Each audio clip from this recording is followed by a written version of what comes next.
Good afternoon, everyone. I'm Nicole Pollack, a contributing reporter for Canary Media.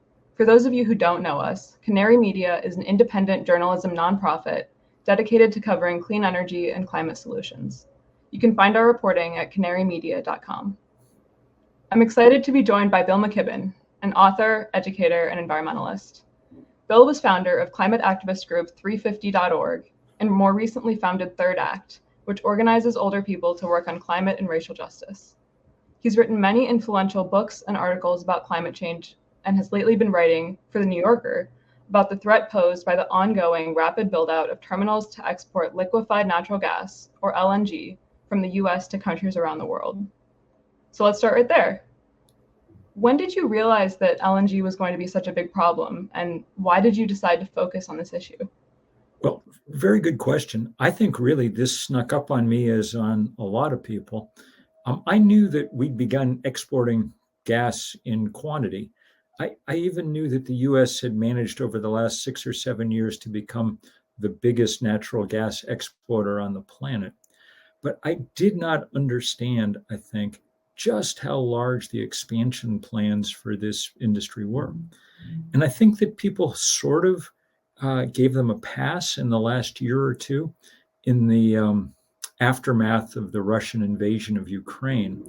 There was a sense that there needed to be renewed gas supply to undercut the Russia's attempt to, put a chokehold on Europe. As it turns out, that need has long since been met, as both the EU and the US have said repeatedly. There was enough gas, plenty to get through last winter, and they're going to deliver more this year. And one should have suspected that the fossil fuel industry was just using this as one more justification to continue massive expansion plans. Their basic modus operandi is trying to figure out how to delay the inevitable as long as they can.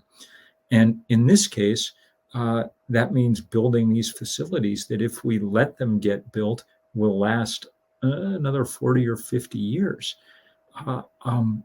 The scale was what was so dramatic.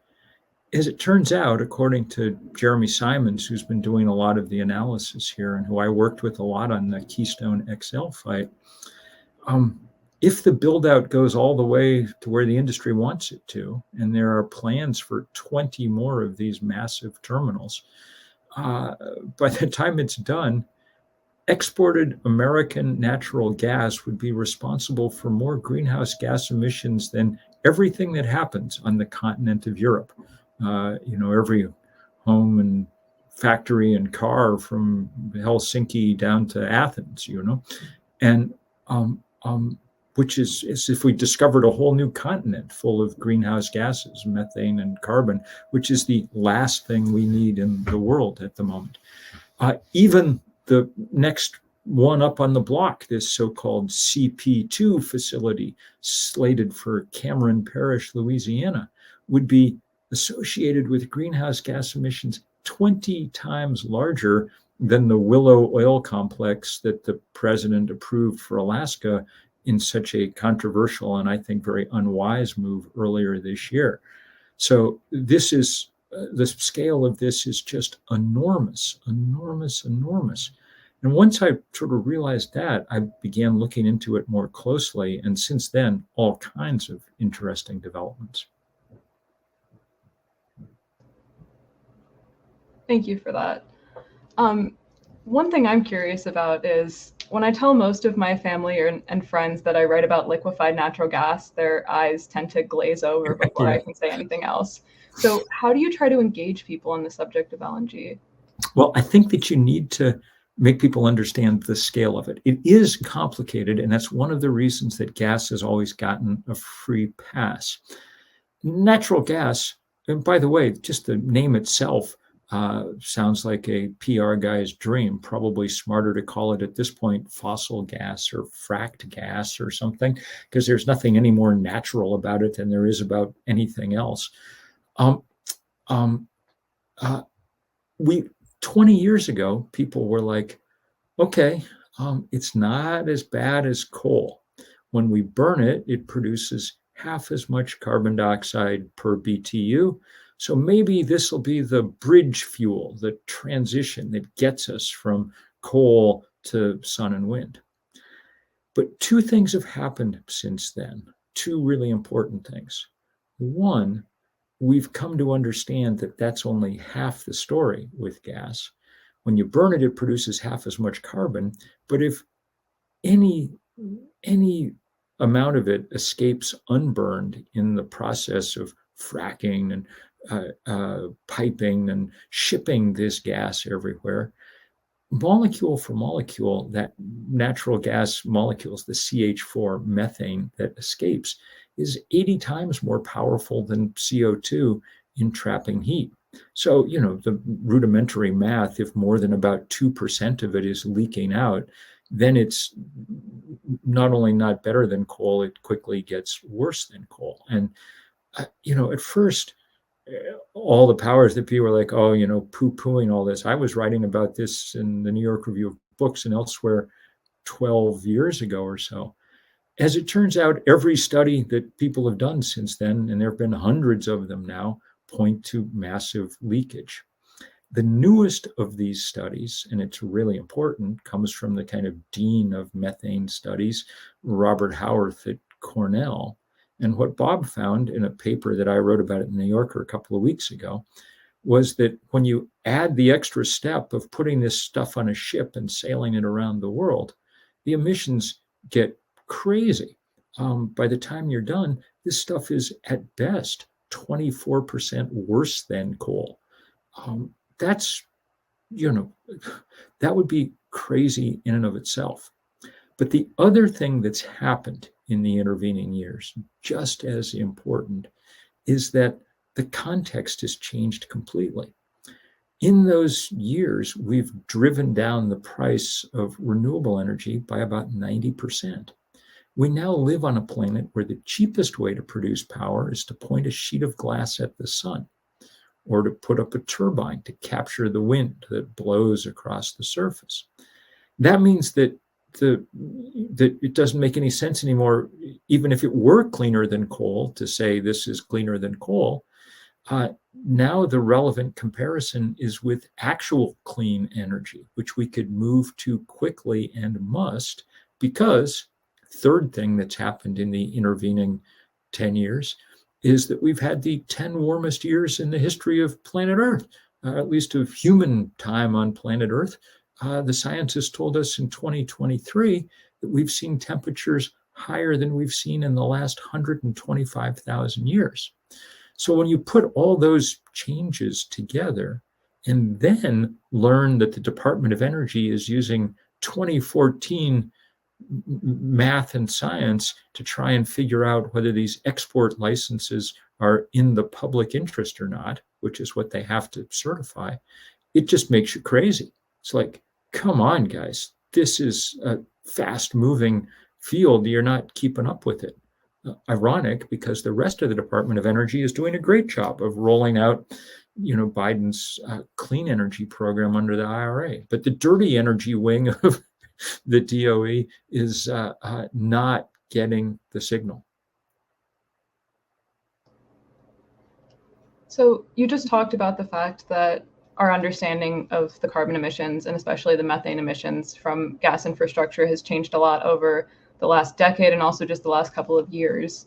I'm curious if you could talk a little bit more about how that's discredited this idea that natural gas, and including LNG, is cleaner than coal, and why that idea has still been so pervasive or maybe hard to get rid of. It's very hard to shake. And I think the reason that it's hard to shake was natural gas was a convenient way out, especially in this case for Democratic politicians and policymakers.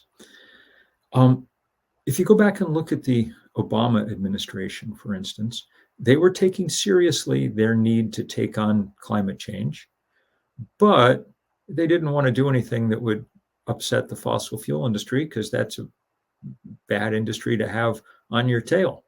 So they said, let's start closing down coal-fired power plants and putting up gas-fired ones in their place it'll reduce carbon emissions, and it'll give the fossil fuel industry something to do.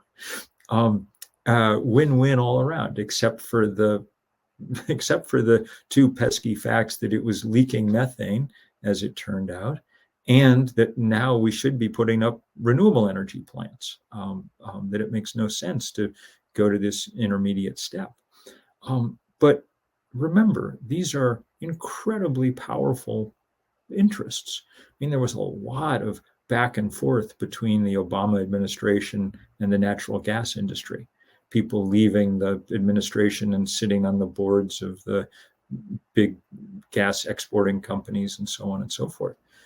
It was really only in the latter years of the Obama administration that we even started exporting natural gas anywhere around the world. And that pressure just continues to build. I mean, the essential point here is that once we learned to frack, we found so much gas in particular that it's more than we need at home for anything. And so the only way out was to start exporting it in quantity. And that became a huge industry. So that's why it's such a fight. And getting people to reconsider their priors is always hard work, but it's starting to happen. It was very good to see just in the last couple of days, a lot of movement up on the Hill with senators and Congress people writing DOE and saying, you know what, you guys better get a handle on this gas export stuff because it's crazy. You touched on the discrepancy between the Biden administration's actions on clean energy and its actions on LNG. What is the administration's stance on LNG from your perspective? So far, the Department of Energy under both Trump and Biden, I think, has approved every single permit that's come before them. No hard questions asked. The Biden administration is really interesting because they came into office understanding that climate was an important goal, if for no other than political reasons. In the last round of Democratic primaries in 2020, climate was the number one issue for voters. And it was the number one issue for the young voters who turned out in droves to push Biden past Trump in 2020. And he delivered in certain ways on that promise by teaming up with the Sunrise Movement and everybody else to push forward this Build Back Better bill, which Joe Manchin eventually ground down into the Inflation Reduction Act, still far better than anything we've had before, even with all its flaws. So on the clean energy side of the ledger, Biden can make a legitimate claim to having done more to push good, clean, renewable energy than anyone before him. But on the dirty energy side of the ledger, he hasn't done anywhere near as well.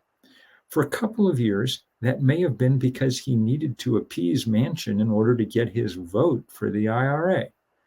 So maybe you cut him some slack, although physics isn't going to cut him any slack. So that's a hard bargain to make.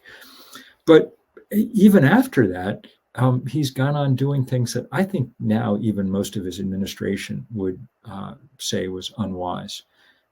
Approving this Willow oil complex was the most disturbing example of this. There's no need to go build a new oil drilling complex that's going to last for decades.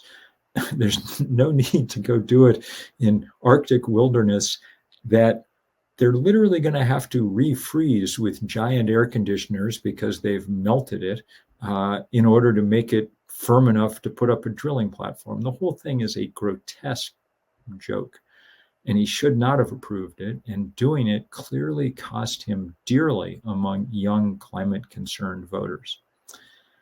So now, one hopes, he seizes the chance to recoup by taking on LNG. Just the first of these plants, the next one that's on the chopping block, CP2 in Cameron Parish, is 20 times the carbon emissions of that Willow project. So it would be a good place to make a powerful recoup And the pressure is building now. The TikTokers and things are quickly gathering force to push for action here. And he can do it with more political cover than he's had in the past on almost anything. That's because, I mean, I think one reason he approved the Willow Oil Complex because he was afraid of ads from Republicans saying, here's the price of gas at the pump. It's because you won't approve new drilling. They're going to say that anyway, so I wouldn't, if I were him, worry over much about it, but I get the worry. The price of gasoline at the pump is a salient part of American political life. But natural gas isn't like that.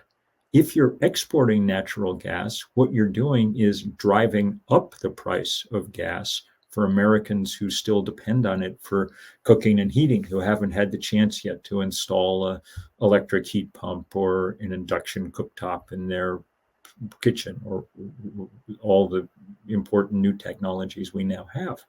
So in this case, Biden, if he makes the right choice, will be able to say, I'm not only fighting climate change, I'm continuing the fight against inflation. This one would actually be an Inflation Reduction Act if he did it in the right way.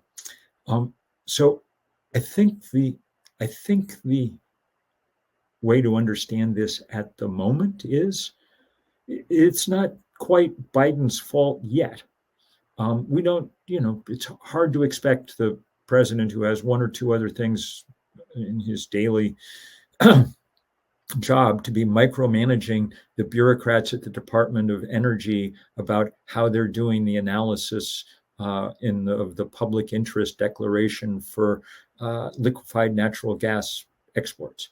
But now that there is a big movement, both on the ground from the front lines in Louisiana and Texas, where they've been working on this a long time and deserve enormous credit, and now at a national level among all sorts of environmental groups, now that this issue is highlighted, it's time for the Secretary of Energy, Jennifer Granholm, to get her department in order and start producing the numbers and analysis that will allow the White House to make the right call here.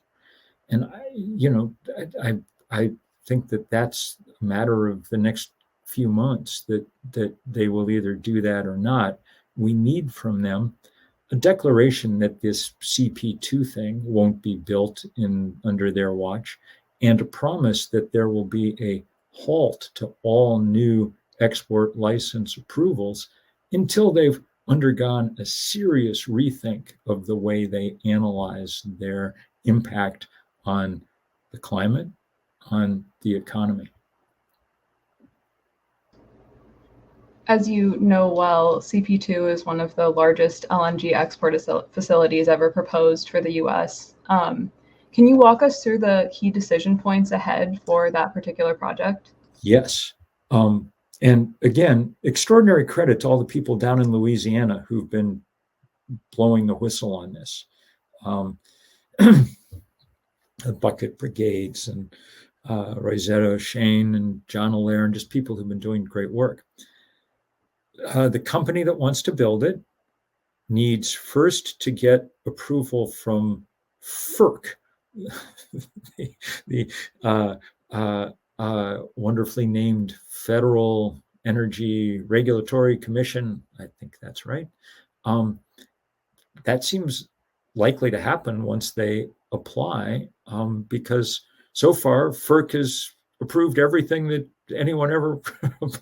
They don't seem to take the regulatory part very seriously. It's more like the Federal Energy Approval Commission. Once they have that, they could theoretically go ahead and build the thing, but they won't unless they get an export license from the Department of Energy. That's because without that export license, they can only sell the gas to companies with whom we have an existing free trade agreement: Canada, Mexico, a handful of others. Not enough to make this a profitable venture. Canada doesn't need to buy our gas. They're trying to do exactly the same thing we are and export huge quantities of this stuff. So in order to get that license from DOE, they need a finding that it would be in the public interest, quote, the public interest, unquote, to grant them such a thing.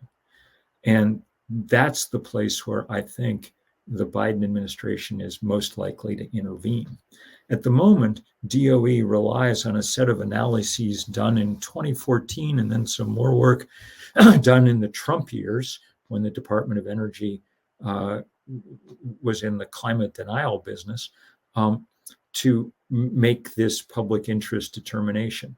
And it's clearly time, given our new understanding of methane science, our new understanding of the economics of renewables, and our new understanding of the runaway, galloping global heating on this planet, for them to redo that analysis and make sure that, I mean, I think if they do it at all honestly, there's not the slightest chance any of these remaining 20 things will ever get approved.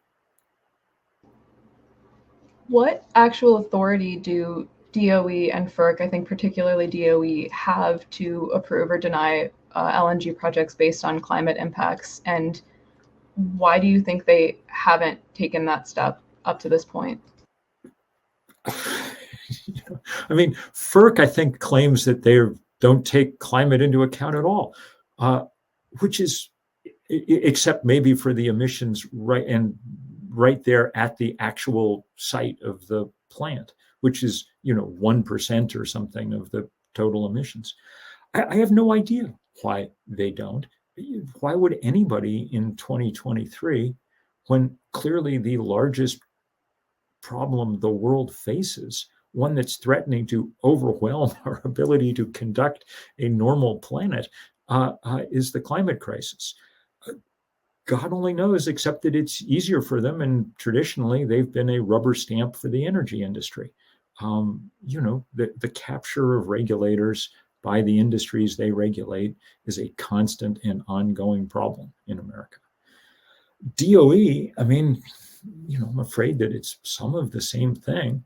But I do think DOE is more likely to be politically responsive to the increased movement activity around this. I don't think they can get away with just waving their hands the way that FERC seems able to.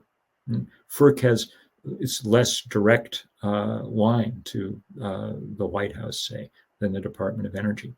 And I think one of the players here is Jennifer Granholm, who, from all appearances, is both very, very smart and very politically savvy. My guess is she has not been focused on this in the past, because the biggest task in these years has been the rapid build out of clean energy stuff, which the DOE, it must be said, is doing some remarkable things on. The DOE loan office, for instance, under Jigar Shah, is doing some pretty revolutionary stuff. I'm just finishing a law and piece for the New Yorker on the virtual power plant stuff that they're helping coordinate. And it's magnificent. It's precisely the kind of stuff we need. So my guess is that she hasn't paid sufficient attention yet. And my hope is that if we can raise enough of a ruckus that she has to pay some attention, that she'll probably figure out that not only is this the right thing to do from a policy point of view, it's also the right thing to do from a political point of view. She could tee up President Biden for a real win here. One could imagine the press conference at the end of it with the people from Louisiana and Texas standing next to the president as he says, we're putting a pause on all of this while we get a handle on it. You don't need to worry about one of these things getting built over your house anytime soon, not on my watch. And if he said that, I think it would go some way towards reclaiming the credibility that was damaged during that crazy Willow decision process. You've talked about the increasing political pressure on the Biden administration related to LNG. I've seen some of that on social media very recently as well. what do you think it'll take, or what do you think the point could be where that actually affects the decisions that the administration makes, or do you think we're already there? What do I know? I mean, I live in Vermont. I'm a long ways from the halls of power, but I do, there's an analog to this situation that I am familiar with, which was the fight around the Keystone Pipeline in 2011. So it was at pretty much exactly the same point in the presidential electoral cycle and pretty much the same situation. There was a hideous project. The president had the authority to stop it. We were able to build enough of a campaign that he decided it was very much in his and the country's interest to pause the approvals for that pipeline and spend a few years examining it. And in his second term, decided not to go ahead with it. So my hope is that something like that will play out over the next few months. Now, I mean, 1,254 of us had to go to jail. The start of that Keystone thing, I spent 3 memorable days in Central Cell Block in DC. I'm not particularly eager to go back there again, but I know it's not the end of the world. The end of the world is the end of the world. So that's why we do this stuff. One thing we hear often from proponents of LNG to justify the build out, and something that you touched on at the beginning of our conversation, is that our allies in Europe will need a reliable supply of gas for a long time, since pipeline imports from Russia have been cut off or significantly reduced. So how do you kind of answer that in the moment? Sure. So there's 2 things going on. One, they've got a reliable supply. I mean, it's not like we didn't build a lot of this stuff. We did. You can go down to, I mean, we're talking about CP2. It's supposed to go right next to CP1, which is they're cranking out LNG and sending it off merrily to Europe. There's a supply of this stuff. It exists. It's sufficient. But happily, Europe is busy getting off fossil fuel altogether. The war in Ukraine has spurred much, much quicker action in Europe around reducing their use of fossil fuel and increasing the speed with which they're moving to renewables. So with any luck, they won't, we won't even need that much longer. So that's the good news, I think, from Europe. And I mean, this has been, for instance, we at Third Act, after the invasion of Ukraine, sponsored this big program we called Heat Pumps for Peace and Freedom, and got a defense under the Defense Authorization Act, got a lot of money to help build out the kind of renewable technology like heat pumps that reduce that demand for energy. That's obviously what we would do in a rational world, not use this war or any war as an excuse for burning more fossil fuel, because the single biggest imperative on planet Earth right now is burn less fossil fuel and fast. We've discussed the emissions associated with the projects themselves, these like eye-popping numbers, but how would the continued expansion of US LNG export capacity impact the global clean energy transition? Well, Jeremy Simons has a good paper just out, I think, that demonstrates that, in fact, in most places where this stuff is going, it's not replacing coal anyway. It's undercutting the move towards renewable energy. If we're selling cheap fracked gas around the world, that just makes it that much harder to do the necessary work of moving quickly to sun and wind. Those things take a little boldness because we're not as used to doing them. And if you offer people a crutch to fall back on, especially people who already have a big power plant that they'd like to keep going because they're making money off it, then they might take it. And anything that slows down that solar and wind and battery transition is a grave, grave danger right now, because we need it to move fast. Remember, and I think this is always hard for politicians to keep in mind. Climate change is not like the other political issues they deal with. It's the only one that really comes with a time limit. Like, we've been arguing about, say, national health care in America for as long as I've been alive and conscious. And I think it's a sin we don't have it, and people die and go bankrupt each year because we don't. And I assume we'll eventually do what every other industrialized nation does and provide it for our citizens. The fact that we delayed all these years won't make it harder to do eventually. But climate change isn't like that. There's a series of one-way ratchets that we are running up fast against. Once you've melted the Arctic, nobody's got a good plan for how you freeze it back up again. The IPCC has told us that we have 6 years to cut emissions in half if we want to keep on anything like the Paris timetable. By my watch, 2030, yeah, that's 6 years and a month away. I mean, come on. Anything that helps maintain the status quo is just crazy. Instead, all our leaders, especially at places like the Department of Energy, should be busily embracing the really incredibly beautiful vision of the future and celebrating the fact that engineers over the last 10 years have really done their job. I said before that we now live on a planet where the cheapest way to produce power is to point a sheet of glass at the sun. That is a miracle. I'm a Methodist Sunday school teacher on occasion. That is a water into wine miracle. The fact that we can rely on the fact that the good Lord hung a large ball of burning gas 93 million miles up in the sky, and we now have the wit to make full use of it, to catch its rays on photovoltaic panels, to take advantage of the fact that it differentially heats the earth, producing the breeze that blows through those turbines. That's Hogwarts scale magic. We can depend on energy from heaven, not from hell. But we need to do it fast. That's the catch.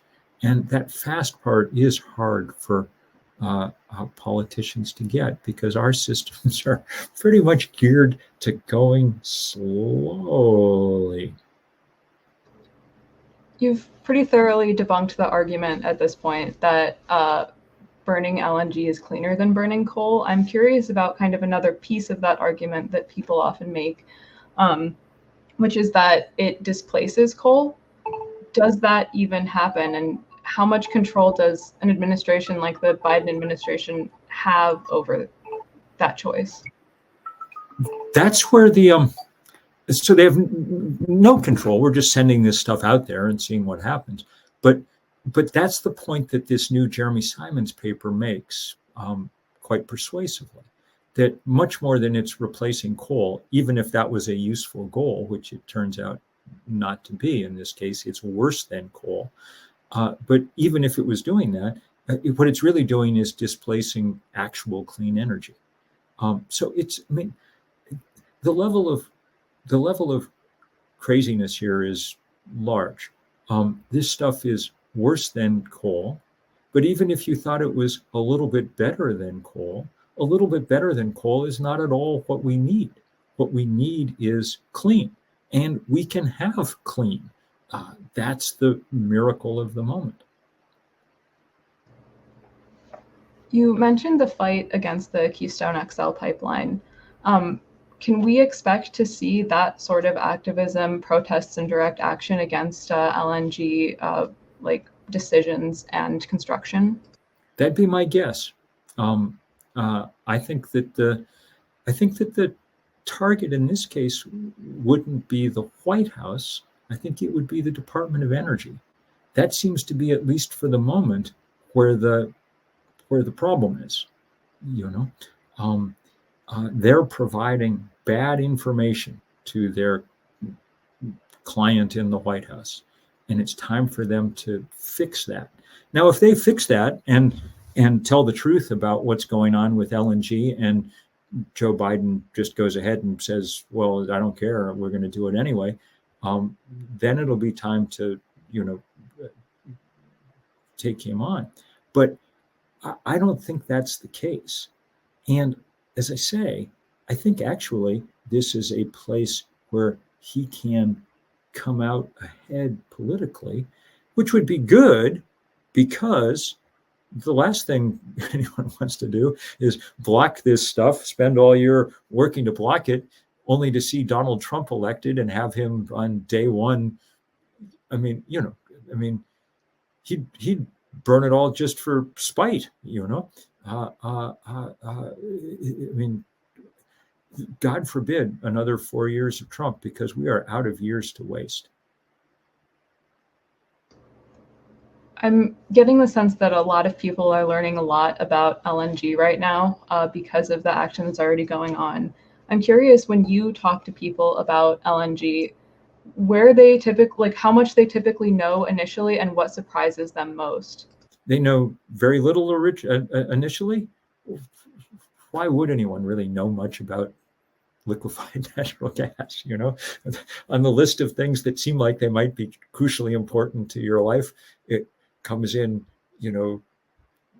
well below which streaming service should I subscribe to or something. It just turns out that it's one of these invisible things that's going to wreck the planet unless we get it under control.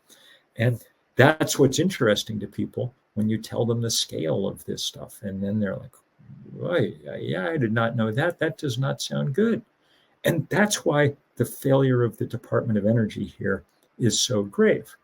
Why should anybody have to spend their life, studying up on LNG?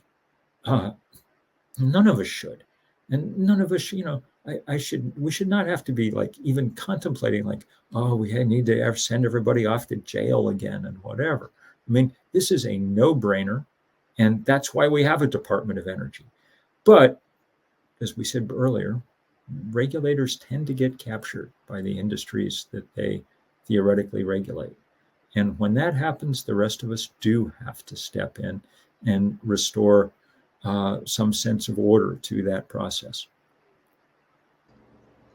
You've already spoken a little bit about the communities that live close to these terminals and how long they've been working to stop the kind of constant approvals. I'm curious if you can talk a little bit more about who lives near them and who would suffer most from the build out as planned. Sure. So, as you know,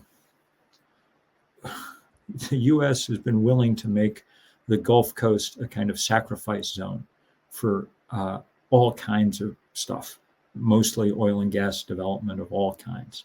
And it's terrible. So from Port Arthur to Lake Charles to on and on and on, there's people just breathing terrible air, living surrounded by massive complexes that erode the quality of life in every way and wreck the landscape and the wildlands around them.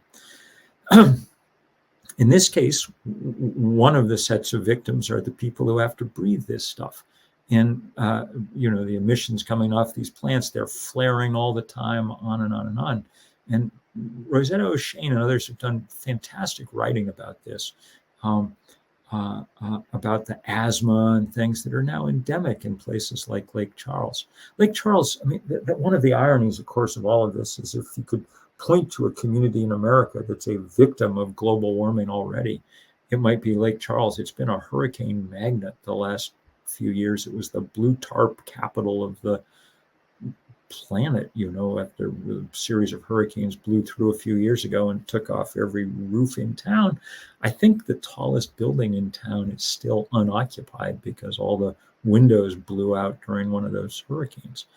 So that's a big part of it. And these, of course, are communities of color and communities with low incomes, and because that's where we always put this stuff. In the case of the actual facilities as they're being built, one of the groups that really takes it on the chin are fishermen, because these are the, right in the fishing grounds of now where these huge tankers are coming in and out and where the sludge from all these things is piling up. I interviewed for the New Yorker a guy who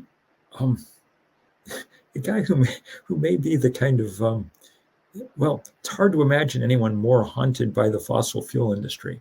He's a Huma Indian, grew up in Ile de Jean Charles there on the Louisiana coast, That was the first place that the federal government bought out homes to evacuate people because a rising sea level was making it impossible for them to live there anymore. So he's a literal climate refugee.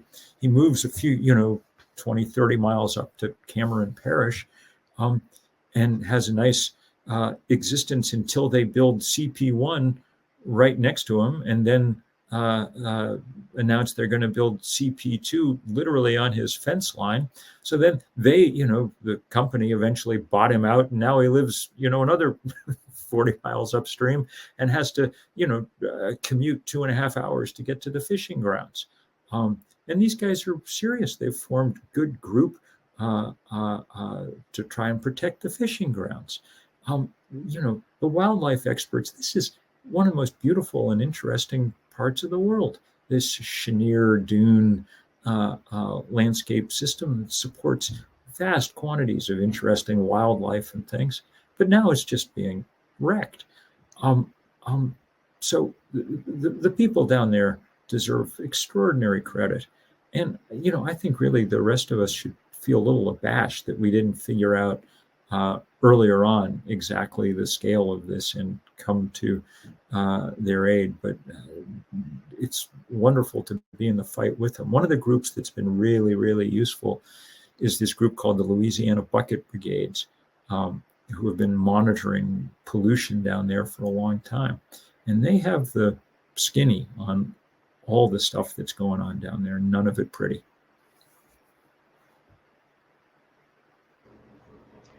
I just want to remind viewers, we're coming up on the Q&A portion, so you are welcome to submit questions through the Q&A feature and then also upvote questions that you want to see answered.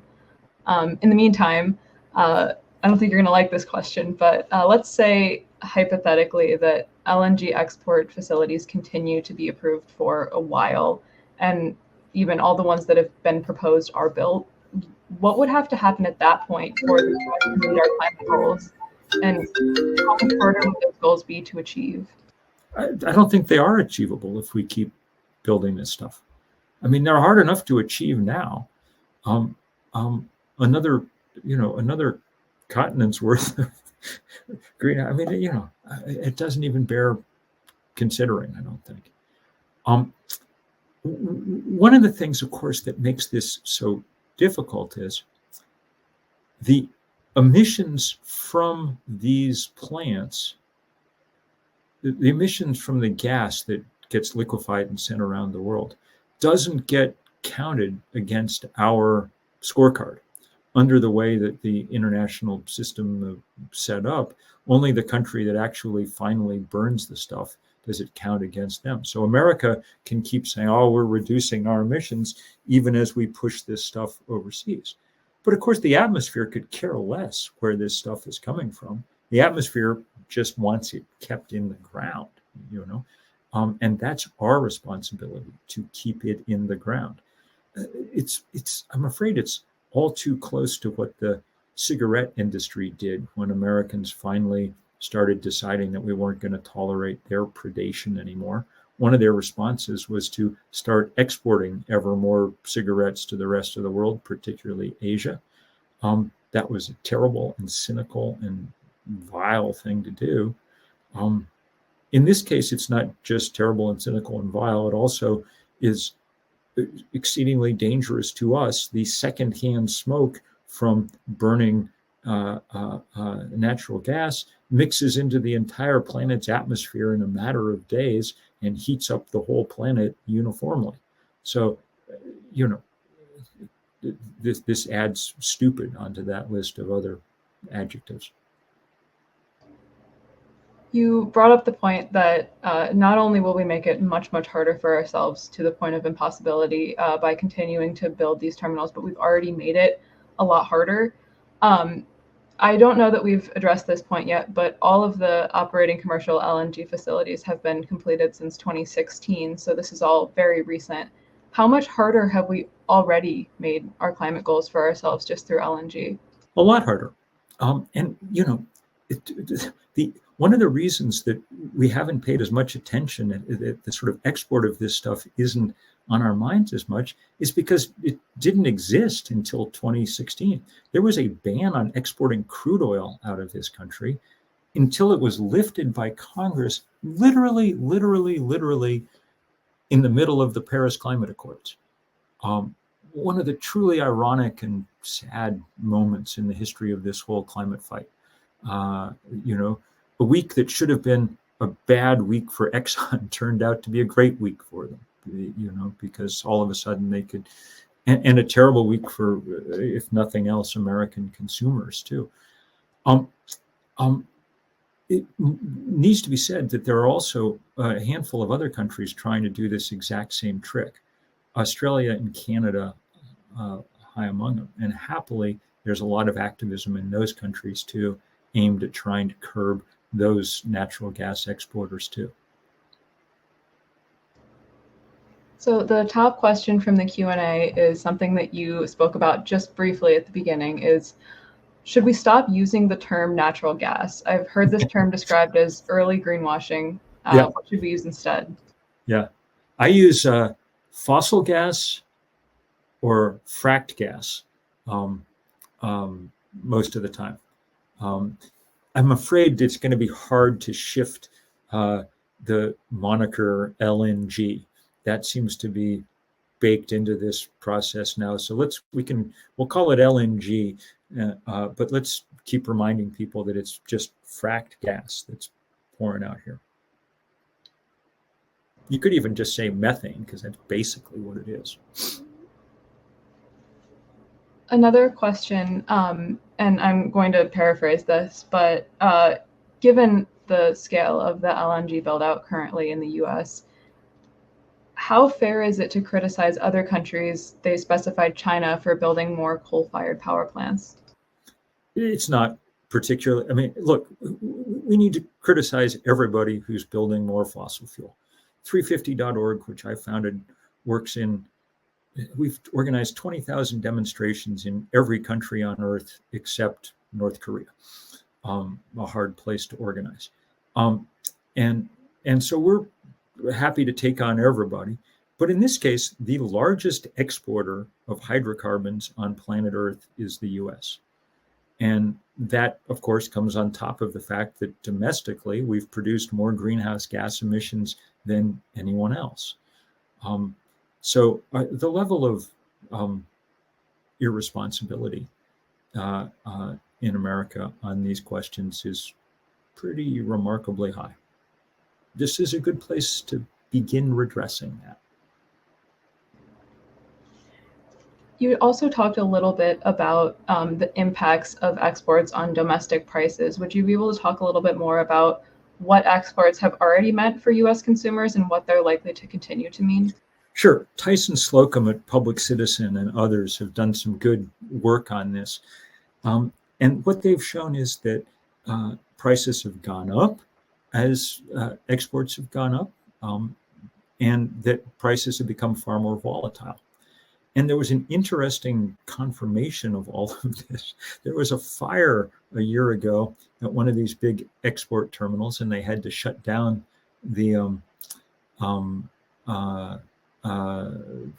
export process from this one big terminal for a while. And the price of natural gas went way down for a while for Americans. In fact, a number of utilities around the country have been communicating with their customers, pointing out that a reason their gas prices are high is because of the competition they have now with foreign customers. Another question in the chat is about kind of how to go about advocacy on LNG, who you would recommend targeting with it, and what sorts of actions you think would be most effective. Sure. Join in with the work that's developing. You'll be able to keep track at Third Act, but really now lots and lots of the environmental groups are acting in coalition here. So LCV and the Center for Biological Diversity and Sierra Club and others have been taking part in all this work, the Hip Hop Caucus. lots of people coming on board for the kind of big unified effort we saw around Keystone. We also have a question here about whether it's effective enough to just target demand side LNG use, specifically by expanding the use of access to renewables, induction stoves, and heat pumps. Say that once more. The question is about specifically targeting LNG demand by expanding the access to renewables, induction stoves, and heat pumps. Absolutely. That's what we're trying. That's the work I've described that we've been trying to do in Europe and elsewhere.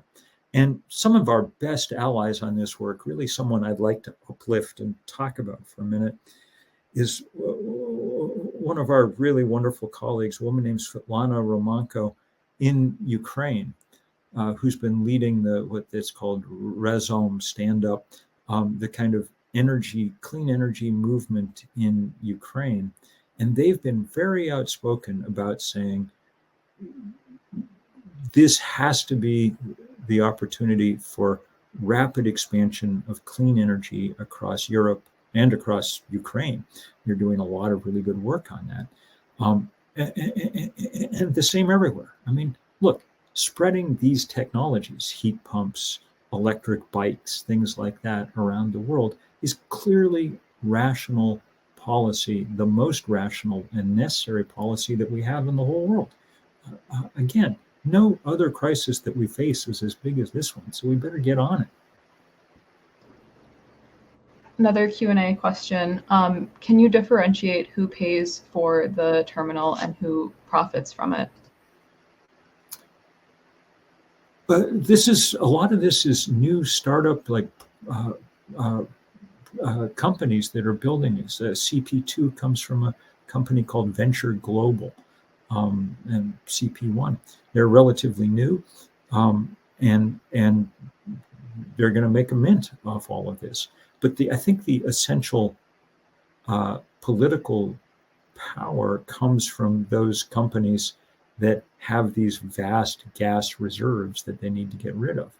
Exxon just doubled down on all of this. They just bought Pioneer, a huge fracking company, increasing their real estate there in the Permian Basin adjacent to the Gulf Coast. And I am certain that they're imagining that a lot of that's going to get exported. And, they're as you well know, a powerful political player in all of this. Pulling together a couple of questions here, do you think we're going to see any international pressure for the U.S. to reduce LNG use? There's good campaigning going on in Europe in conjunction with some of these people down in the Gulf to put some pressure on.